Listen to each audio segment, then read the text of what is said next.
Subscription کے button کو دبائیے اور ساتھ بیل آئیکن پر کلک کیجیے تاکہ آپ کو تمام ویڈیو فوراً مل سکیں۔ اس ویڈیو پسند آنے کی صورت میں اسے لائک، کمنٹ اور شیئر کرنا مت بھولیں۔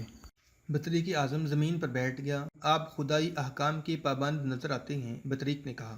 میں آپ سے عرض کرنا چاہتا ہوں کہ ہمارے گرجوں کی بے حرمتی نہ ہو اور ہماری عبادت پر کوئی پابندی نہ ہو۔ یہ حکم میں نہیں دوں گا، موسیٰ بن نصیر نے کہا۔ اسلام کا حکم ہے کہ جس قوم اور جس ملک کو فتح کرو، اس کے مذہب اور اس کی عبادت گاہوں کا احترام کرو، البتہ اپنے مذہب کی تبلیغ کرو، اور وہ بھی اس طرح کہ کسی کی دل آزاری نہ ہو۔ اخلاق کا نمونہ اپنے اقوال و افعال کے ذریعے پیش کرو۔ آپ مطمئن رہیں، آپ کی عبادت گاہوں کا احترام کیا جائے گا، لیکن میں یہ حکم دوں گا کہ عبادت گاہوں میں حکومت کے خلاف باغیانہ آواز اور باتیں نہ ہوں۔ اور دوسرا حکم یہ ہے کہ آپ اور آپ کا کوئی پادری اپنے مذہب کی تبلیغ نہیں کر سکتا۔ کیا آپ اسلام کی تبلیغ کریں گے؟ بطریق اعظم نے پوچھا۔ ضرورت ہی نہیں ہوگی، موسیٰ نے کہا۔ اتنے دنوں سے یہ شہر ہماری سلطنت میں آ چکا ہے کہ آپ کو کوئی شکایت ملی ہے یا کوئی واقعہ سنا ہے کہ کسی مسلمان سپاہی یا حاکم نے کسی عورت کی عزت پر ہاتھ ڈالا ہو؟ نہیں۔ کسی مسلمان نے کسی گھر میں داخل ہو کر کوئی مطالبہ کیا ہو؟ نہیں۔ کوئی اور بدتمیزی کی ہو؟ نہیں۔ یہ ہے اسلام کی تبلیغ جو ہم کرتے ہیں، موسیٰ نے کہا۔ آپ کی واز ہماری اس تبلیغ کا کچھ نہیں بگاڑ سکتی۔ میں آپ کے لیے ایک اور حکم جاری کر رہا ہوں۔ کسی عیسائی یا یہودی لڑکی کو زبردستی راہبہ نہیں بنایا جا سکے گا۔ میں جانتا ہوں ان لڑکیوں کے ساتھ آپ کی عبادت گاہوں اور مذہبی اداروں میں کیا سلوک ہوتا ہے، اور یاد رکھیں کہ ہم اپنے ساتھ حکم نامے اور شاہی روب و دبدبہ نہیں لائے۔ ہم ایک نظریہ اور طرز معاشرت لے کر آئے ہیں۔ ہم لوگوں کی زبانیں بند کرنے نہیں آئے، بلکہ خلق خدا کو زبان دینے آئے ہیں کہ وہ بولیں۔ ان میں اتنی جرت ہو کہ میں غلطی پر ہوں تو میرا ہاتھ روک دیں اور مجھے راہ راست دکھائیں۔ مورخ لکھتے ہیں کہ بطریق اعظم معلوم نہیں اور کیا کہنا چاہتا تھا، لیکن مسلمان امیر کی باتوں نے اس کا دماغ خالی کر دیا۔ اسے متاثر کرنے کے لیے تو یہی کافی تھا کہ ایک فاتح سپہ سالار اور امیر اس کی بات سننے کے لیے جہاں تھا وہیں زمین پر بیٹھ گیا تھا۔ بطریق اٹھا اور آداب بجا لا کر رخصت ہو گیا۔ امیر محترم، ایک رات موسیٰ کا بیٹا عبدالعزیز اسے تنہائی میں کہہ رہا تھا، مجھے وہ لڑکی اچھی لگی ہے جسے آپ کے سامنے پیش کیا گیا تھا۔ اس کا نام ایجلونا ہے۔ اس کے چہرے پر نقاب تھا، موسیٰ نے کہا۔ اس باریک نقاب سے اس کا چہرہ بہت حسین نظر آتا تھا۔ ضروری نہیں کہ وہ اتنی ہی حسین ہو۔ میں اس کے چہرے کو نہیں دیکھ رہا محترم والد، عبدالعزیز نے کہا۔ مجھے اس کی جرت اور بے باکی نے متاثر کیا ہے۔ اندلس کے کسی جرنیل کو بھی آپ کے سامنے بولنے کی جرت نہیں ہوئی تھی جس طرح اس نے بات کی تھی۔ میں نے اس کے متعلق یہاں کے جرنیلوں سے اور کلادار ریزیلیوں سے سب کچھ معلوم کر لیا ہے۔ دوسرے لوگوں سے بھی پوچھا ہے کہ بڑی ہی غیرت مند عورت ہے اور شاہی خاندان سے تعلق رکھتی ہے۔ یہاں کا ہر جرنیل، کلادار اور ہر بڑا حاکم اس کے ساتھ شادی کرنے کے لیے ہاتھ پاؤں مار رہا تھا، لیکن اس عورت نے سب سے کہا کہ پہلے مریدہ کو بچاؤ اور حملہ آوروں کو تباہ و برباد کر کے اپنے ملک کے باقی شہروں کو بھی آزاد کراؤ۔ اس نے تو یہاں کی ہر مرد، عورت، بچے اور بوڑھے کے اندر حب الوطنی اور وطن پر مر مٹنے کا ایسا جذبہ اور عزم پیدا کر دیا تھا کہ کیا فوجی کیا شہری رات کو آرام نہیں کرتے تھے۔ یہ عورت گھوڑے پر سوار، ننگی تلوار لہراتی، فوج اور شہر میں گھومتی پھرتی رہتی تھی۔ مجھے ایسی ہی بیوی چاہیے۔ میرے عزیز بیٹے، موسیٰ بن نصیر نے کہا، میں تمہیں اس عورت کے ساتھ شادی کرنے کی اجازت دے دوں گا، لیکن اسے اچھی طرح دیکھ بھال دو۔ یہ شاہی خاندان کی عورت ہے اور ایک بادشاہ کی بیوہ ہے۔ تم جانتے ہو شاہی خاندانوں کے لوگوں کا کردار کیسا ہوتا ہے۔ کہیں ایسا نہ ہو کہ میری نسل جو اس عورت کے بطن سے چلے وہ ہمارے لیے ذلت و رسوائی کا باعث بن جائے۔ یہ تم دیکھ لو۔ ایجلیونا کو مریدہ کے محل میں الگ کمرے میں رکھا گیا تھا۔ موسیٰ بن نصیر نے وعدہ کیا تھا کہ کسی بھی یرغمالی عورت کو پریشان نہ کیا جائے۔ ایجلیونا کے لیے تو الگ خادمہ بھی رکھی گئی تھی۔ ایک روز خادمہ نے اسے اطلاع دی کہ عرب کا ایک سالار اسے ملنے آیا ہے۔ بوڑھا ہے یا جوان ہے؟ ایجلیونا نے پوچھا۔ جوان ہے، خادمہ نے جواب دیا۔ آپ ہی کی عمر کا لگتا ہے، اندر بھیج دو، ایجلیونا نے کہا۔ عبدالعزیز اندر گیا تو ایجلیونا کے چہرے پر باریک نقاب تھا۔ عبدالعزیز اپنے ساتھ ایک ترجمان کو لے گیا تھا۔ اس نے ترجمان کی معرفت ایجلیونا سے پوچھا کہ اسے یہاں کوئی تکلیف تو نہیں اور کیا اس کی ضروریات پوری ہو رہی ہیں۔ ایجلیونا نے اطمینان کا اظہار کیا اور پوچھا کہ وہ کون ہے اور کیوں آیا ہے۔ میں سپہ سالار کا بڑا بیٹا ہوں، عبدالعزیز نے کہا۔ سپہ سالار موسیٰ بن نصیر امیر افریقہ ہیں اور اب امیر اندلس ہیں۔ ان کے بعد میں امیر اندلس ہوں گا۔ آپ کا میرے پاس آنے کا مقصد؟ اتنی بے رخی؟ عبدالعزیز نے پوچھا۔ کیا تم ابھی تک اپنے آپ کو ملکہ اندلس سمجھتی ہو؟ اندلس کی نہ صحیح، ایجلیونا نے کہا، میں اپنے دل کی ملکہ تو ہوں۔ یہ ایسی سلطنت ہے جو مجھ سے کوئی نہیں چھین سکتا۔ اور یہ بھی یاد رکھو سالار، میں ایک بادشاہ کی بیوہ ہوں، شاہی خاندان میں پیدا ہوئی تھی، اس لیے میرا رویہ عورتوں سے بہت مختلف ہے۔ جن کی حیثیت مجھ سے کمتر ہوتی ہے وہ تم جیسے سالاروں کی لونڈیاں اور کنیزیں بننے میں فخر محسوس کرتی ہیں، اور میں تمہیں لونڈی بنانے آیا ہوں نہ کنیز۔ عبدالعزیز نے کہا، تم بادشاہ کی بیوی تھیں، بادشاہ کی ہی بیوی بنو گی۔ مسلمانوں میں کوئی بادشاہ نہیں ہوتا، ہمارا ایک خلیفہ ہوتا ہے اور اس کے ماتحت امیر ہوتے ہیں۔ ان سب کی حیثیت بادشاہوں جیسی ہوتی ہے، لیکن ذہنیت بادشاہوں جیسی نہیں ہوتی۔ کیا تم میرے ساتھ شادی کرنا چاہتے ہو؟ ایجی لونا نے پوچھا۔ ہاں، عبدالعزیز نے کہا، میں نے اپنے والد سے اجازت لے لی ہے۔ اگر تمہیں کنیز یا لونڈی بنانا ہوتا تو اس وقت تم یہاں نہ ہوتیں، تمہیں ہم اتنے دن یہاں ملکہ بنا کر نہ رکھتے۔ کیا میں بیوی بنوں گی یا ملکہ؟ ایجی لونا نے پوچھا۔ اگر نقاب اٹھا دو تو تمہارے سوال کا صحیح جواب دے سکوں گا، عبدالعزیز نے کہا۔ ایجی لونا نے چہرے سے نقاب اٹھا دیا، پھر اس نے سر سے بھی کپڑا ہٹا دیا۔ عبدالعزیز نے اس جوان سال عورت کے متعلق جس سے بھی پوچھا تھا، اس نے پہلی بات یہ کہی تھی کہ اس عورت کی عمر 30 سال سے سال 2 سال کم ہے، لیکن 20 سال کی لڑکی لگتی ہے، اور اس کے حسن میں اور جسم کی ساخت میں ایسی کشش ہے کہ اسے پہلی بار جو بھی دیکھتا ہے وہ اپنے وجود میں جھٹکا سا محسوس کرتا ہے۔ اس کی آنکھوں میں کوئی ایسا تاثر ہے جو دیکھنے والوں کو مسحور کر لیتا ہے۔ پھر اس عورت کے بولنے کا انداز ایسا ہے کہ سننے والا زرخرید غلاموں کی طرح اس کے اشاروں پر ناچنے لگتا ہے۔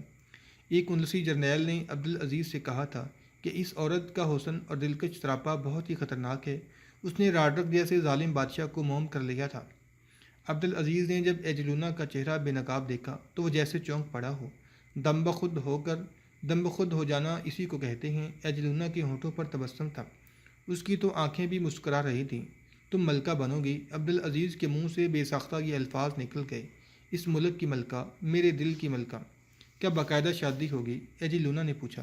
نکاح ہوگا، عبدالعزیز نے جواب دیا، اسلامی قانون کے مطابق۔ اور تم؟ میں اسلام قبول نہیں کروں گی، ایجی لونا نے کہا۔ اسلامی قانون کے مطابق نکاح قبول کر لوں گی۔ عبدالعزیز کو دھچکا سا لگا۔ اس نے ایجی لونا سے کہا کہ وہ اسلام قبول کر لے، لیکن وہ نہ مانے۔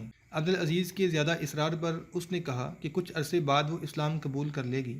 یہ ایک تاریخی حقیقت ہے کہ عبدالعزیز نے یہ شرط قبول کر لی اور اس راز کو پوشیدہ رکھا کہ ایجی لونا نے اسلام قبول نہیں کیا۔ اگلے ہی روز عبدالعزیز کی شادی ایجی لونا کے ساتھ ہو گئی۔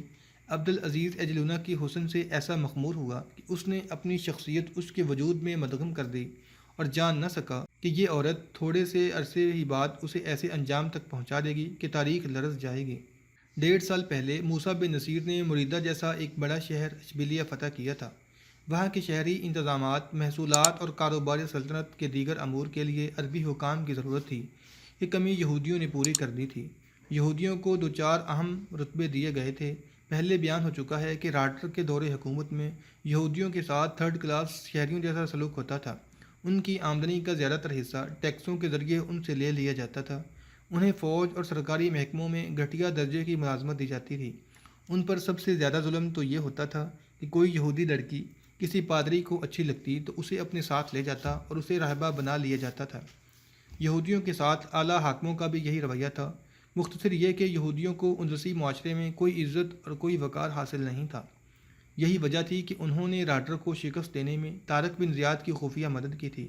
صلے کے طور پر طارق نے جو شہر فتح کیے وہاں اعلیٰ رتبے یہودیوں کو دیے، اور یہودیوں پر جو فالتو ٹیکس آئے تھے وہ ختم کر دیے، اور انہیں اور بھی بہت سی مراعات دے دیں۔ موسیٰ بن نصیر طارق بن زیاد کے پیچھے پیچھے اندلس پر حملہ آور ہوا تو یہودیوں نے اس کے ساتھ بھی اتنا تعاون کیا کہ موسیٰ اسے نظر انداز نہ کر سکا۔ یہودی عیسائیوں کے خلاف مخبری بھی کرتے تھے، اور ان کی مخبری کی بدولت سازشوں کا انکشاف قبل از وقت ہو جاتا تھا۔ یہودیوں کے اس تعاون کے صلے میں موسیٰ نے بھی یہودیوں کو انتظامیہ میں اعلیٰ رتبے اور عہدے تفویض کر دیے تھے۔ موسیٰ بن نصیر اور طارق بن زیاد یہودیوں سے اتنے زیادہ متاثر ہو گئے تھے کہ وہ بھول ہی گئے کہ اسلام کا سب سے بڑا اور سب سے زیادہ خطرناک دشمن اگر کوئی ہے تو وہ صرف یہودی ہے۔ رسول کریم صلی اللہ علیہ وسلم کو ایک یہودن نے گوشت میں زہر ملا کر دیا تھا، مگر آپ نے ایک بوٹی چکھ کر اگل دی تھی۔ یہودی کی یہ ابلیسیت بیدار ہو گئی۔ یہ چنگاری اشبیلیہ میں بھڑکی تھی۔ ایک مکان میں 2 یہودی ربی 4 یہودیوں کے ساتھ ایک گھر میں بیٹھے تھے۔ ہمارا کام ہو گیا ہے، ایک یہودی ربی نے بات شروع کی۔ راڈر کا تختہ الٹنا ہمارا مقصد تھا۔ مسلمانوں کے ساتھ مل کر ہم نے مسلمانوں کے ہاتھوں یہ مقصد پورا کر لیا ہے۔ اب ہمیں اپنے اصل مقصد پر آنا ہے۔ آپ سب جانتے ہیں کہ وہ مقصد کیا ہے۔ ہم نے یروشلم میں ہیکل سلیمانی تعمیر کرنا ہے اور یہ ہمارا مذہبی فریضہ ہے۔ اس مقصد میں ہم عیسائیوں کو ساتھ ملا کر ہی کامیاب ہو سکتے ہیں۔ ہماری اصل ٹکر مسلمانوں سے ہے۔ اب جانتے ہیں کہ یروشلم کو مسلمان بیت المقدس کہتے ہیں، اور وہ جسے اپنا قبلہ اول اور مسجد اقصیٰ کہتے ہیں وہ ہمارا ہیکل سلیمانی ہے۔ ہمیں واپس یروشلم جانا ہے۔ فلسطین ہمارا وطن ہے، لیکن اس پر مسلمان قابض ہیں۔ ہم نے اندلس میں عیسائیوں کی بادشاہت کو تباہ کرنا تھا، یہ ہم مسلمانوں کے ہاتھوں کر چکے ہیں، اور مسلمانوں سے ہم نے یہ فائدہ اٹھایا ہے کہ ان کی حکومت میں اعلیٰ رتبے حاصل کر لیے ہیں۔ اس طرح ان کی بڑی رگیں ہمارے ہاتھ میں آ گئی ہیں۔ یہ کبھی نہ بھولنا کہ مسلمان ہمارے دشمن ہیں، اور یہ دشمنی کبھی ختم نہیں ہوگی۔ آپ دیکھ رہے ہیں کہ مسلمان دنیا میں پھیلتے ہی چلے جا رہے ہیں، ان کے ساتھ اسلام بھی پھیل رہا ہے۔ اسے روکنا ہمارا فرض ہے۔ میں آپ کو بتا چکا ہوں کہ ہم یہ کام عیسائیوں کو ساتھ ملا کر کریں گے، اور یہ کام خفیہ طریقوں سے ہوگا۔ اندلس کو ہم اسلام کا قبرستان بنا دیں گے۔ یہودی جو سراپا فتنہ و فساد تھا، جس کی عیاری اور مکاری روز اول سے آج تک مشہور ہے، اور جو جہاں گیا وہاں کے حکمرانوں کی آستین کا سام بنا۔ اندلس میں وہ یہ بھول گیا کہ مسلمانوں نے اسے معاشرے میں وہ بلند مقام دیا ہے۔ وہ مسلمانوں کی آستین سے نکل کر ڈسنے پر آ گیا۔ اس وقت اشبیلیہ کا حاکم اعلیٰ اور قلعہ دار دمشق کا رہنے والا ابن ابی البکر تھا۔ ایک شام وہ ایک باغ میں ٹہل رہا تھا کہ ایک جوان لڑکی، جو تھی تو بہت خوبصورت لیکن بکھرے ہوئے بے ترتیب بالوں اور پھٹے پرانے لباس سے بہت غریب لگتی تھی، ابی البکر کے راستے میں آ گئی۔ وہ ایک دوسرے کی زبان نہیں سمجھتے تھے۔ لڑکی ہاتھوں کے اشاروں سے ابی البکر کو کچھ سمجھانے کی کوشش کر رہی تھی۔ وہ اپنا فراق اٹھا اٹھا کر بھی دکھاتی تھی، شاید یہ بتا رہی تھی کہ اس پر تشدد کیا گیا ہے۔ ابی البکر نے اسے ٹالا نہیں۔ وہ معلوم کرنا چاہتا تھا کہ اس کے ساتھ کس نے زیادتی کی ہے۔ اس جرم کا مجرم کوئی مسلمان تو نہیں؟ لڑکی نے رونا شروع کر دیا۔ ابی البکر نے اس کے سر پر ہاتھ پھیرا اور تسلی دی۔ لڑکی نے اس کا ہاتھ اپنے ہاتھوں میں لے کر چوم لیا۔ لڑکی کے پاس چھوٹی سی ایک ٹوکری تھی، جس میں 2-3 سیب اور دوسرے پھل رکھے تھے۔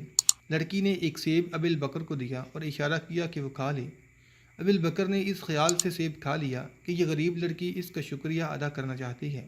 لڑکی نے دونوں ہاتھ اپنے ماتھے پر رکھ کر سلام کیا اور چلی گئی۔ شام گہری ہو چکی تھی۔ ابی البکر اپنے گھر کو واپس آ رہا تھا کہ اس نے سر میں گرانی محسوس کی۔ گھر پہنچتے پہنچتے اس کی حالت زیادہ بگڑ گئی۔ طبیب کو بلایا گیا۔ طبیب نے نبض دیکھی، تکلیف کی علامات سنی، اور ابی البکر کی بگڑتی ہوئی حالت کو غور سے دیکھتا رہا۔ کچھ دیر پہلے آپ نے کیا کھایا ہے؟ طبیب نے پوچھا۔ ابی البکر نے لڑکی کی ملاقات سنائی اور بتایا کہ لڑکی نے اسے سیب کھلایا تھا۔ سیب کے اندر زہریلا کیڑا تھا۔ طبیب نے کہا، یا سیب پر کوئی زہریلا کیڑا پھر گیا تھا، یا دھوکے میں زہر دیا گیا ہے۔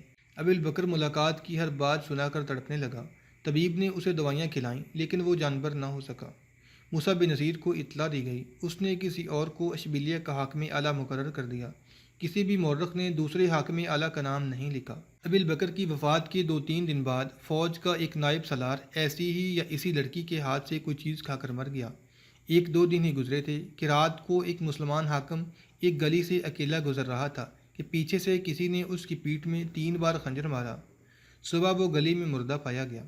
یکے بعد دیگرے 2-3 دنوں کے وقفے سے 30 عربی حاکم مارے گئے۔ کوئی زہر خوارنی سے مرا اور کوئی خنجر، برچھی یا تلوار سے۔ ایک کو تیر لگا تھا۔ تمام تاریخوں میں تعداد 30 لکھی ہے۔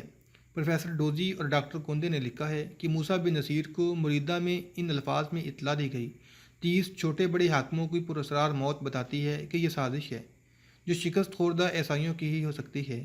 اس سازش کا ثبوت یہ ہے کہ محصولات کی وصولی میں رکاوٹیں پیدا ہو رہی ہیں، لوگ ٹال مٹول سے کام لے رہے ہیں۔ ایک اور خطرناک خبر یہ ہے کہ جنگی قیدیوں کو نہتا رکھا جاتا ہے اور ان سے مزدوروں جیسے کام کرائے جاتے ہیں۔ پتہ چلا ہے کہ ان میں سے بعض نے ہتھیار حاصل کر کے کہیں چھپا لیے ہیں۔ اگر اس صورتحال پر قابو نہ پایا گیا تو بغاوت ہو جانے کا خدشہ ہے۔ یہودیوں نے ایسے خفیہ طریقے سے عیسائیوں کو بغاوت کے لیے تیار کیا تھا کہ شک صرف عیسائیوں پر ہوتا تھا۔ یہودیوں کی طرف کسی کا دھیان جاتا ہی نہیں تھا۔ یہودیوں اور عیسائیوں کی عبادت گاہیں ایک ہو گئی تھیں۔ مسلمانوں کے خلاف خفیہ سرگرمیوں میں یہودیوں اور عیسائیوں کی لڑکیاں استعمال ہوتی تھیں۔ موسیٰ بن نصیر نے سازش اور بغاوت کی اطلاع ملتے ہی اپنے بیٹے عبدالعزیز سے کہا کہ وہ 700-800 سوار لے کر فوراً اشبیلیہ پہنچے اور بغاوت کو دبانا ہی نہیں، ان لوگوں کو پکڑنا ہے جنہوں نے یہ بغاوت شروع کروائی ہے۔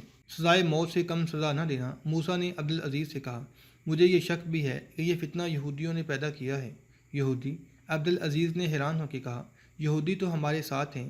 یہودی یہودی کے سوا کسی کے ساتھ نہیں ہوا کرتا بیٹا۔ موسیٰ نے کہا، یہودی کو تو اللہ نے بھی فتنہ پرداز قوم کہا ہے، تم نے ہر کسی کو شک کی نگاہ سے دیکھنا ہے۔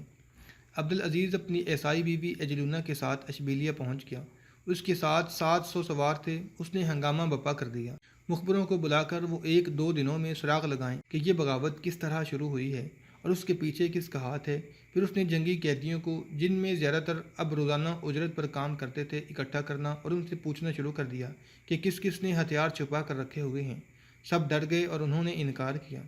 عبدالعزیز نے 2 عربی حاکموں سے کہا کہ وہ ایک جنگی قیدی کو الگ کر کے ہر ایک کو اپنے ساتھیوں کی مخبری پر آمادہ کریں، ان پر تشدد بھی کریں، قتل کی دھمکی بھی دیں اور یہ لالچ بھی دیں کہ مخبری کرنے والے کو مسلمانوں کی فوج میں شامل کر لیا جائے گا۔ یہ طریقہ بہت حد تک کامیاب رہا۔ 4 آدمیوں کی نشاندہی ہو گئی، جن میں 3 عیسائی تھے اور 1 یہودی۔ ہتھیار ایک گرجے میں جمع کیے جا رہے تھے۔ ان چاروں کو گرفتار کر لیا گیا۔ ان پر بہت تشدد کیا گیا کہ بتائیں کہ بغاوت میں اور کس کس کا ہاتھ ہے۔ انہوں نے 2 آدمیوں کی نشاندہی کی، انہیں بھی گرفتار کر لیا گیا۔ ایجلونا دیکھ رہی تھی کہ عبدالعزیز اتنا پریشان رہنے لگا ہے کہ رات کو سکون سے سو بھی نہیں سکتا۔ عزیز، ایک رات ایجلونا نے اپنے خاوند کو پریشانی کے عالم میں جاگتے ہوئے دیکھا تو کہا، تمام حاکم باغیوں کے سرغنوں کی تلاش میں دن رات بھاگ دوڑ کر رہے ہیں، پھر آپ اتنے پریشان کیوں ہو رہے ہیں؟ آپ جو حکم دیتے ہیں اس کی فوراً تعمیل ہوتی ہے۔ بغاوت کی چھوٹی سی ایک چنگاری سارے ملک میں آگ لگا سکتی ہے۔ عبدالعزیز نے کہا، یہ میری ذمہ داری ہے کہ ملک کو اس خطرے سے محفوظ رکھوں۔ تم جانتی ہو کہ ہم نے اس ملک پر کتنی جانیں قربان کی ہیں۔ میں شہیدوں کی روحوں کے آگے اور اپنے اللہ کے آگے جواب دہ ہوں۔ مجھے اسی روز نیند آئے گی جس روز میں باغیوں کے آخری سرگنا کو اپنے سامنے قتل ہوتا دیکھ لوں گا۔ ذرا تصور میں لاؤ، بغاوت کامیاب ہو جاتی ہے تو ہمارا انجام کیا ہوگا؟ مجھے قتل کر دیا جائے گا اور باغیوں کے سردار دن رات تمہارے ساتھ دل بہلائیں گے۔ تم تو ملکہ بننے کے خواب دیکھ رہی ہو۔ عبدالعزیز نے ایسی خوفناک تصویر پیش کی کہ ایجلونا کے رونگٹے کھڑے ہو گئے۔ میں آپ کی مدد کروں گی، ایجلونا نے کہا۔ مجھے سراغ رسانی کرنے دیں۔ تم کیا کرو گی؟ کل بڑے گرجے میں جاؤں گی، ایجلونا نے جواب دیا، اور بڑے پادری کو بتاؤں گی کہ میں نے ایک مسلمان کے ساتھ شادی تو کر لی ہے لیکن اپنا مذہب نہیں چھوڑا۔ اس کے بعد جو کچھ کروں گی وہ آپ کو معلوم ہو جائے گا۔ عبدالعزیز نے اسے اجازت دے دی۔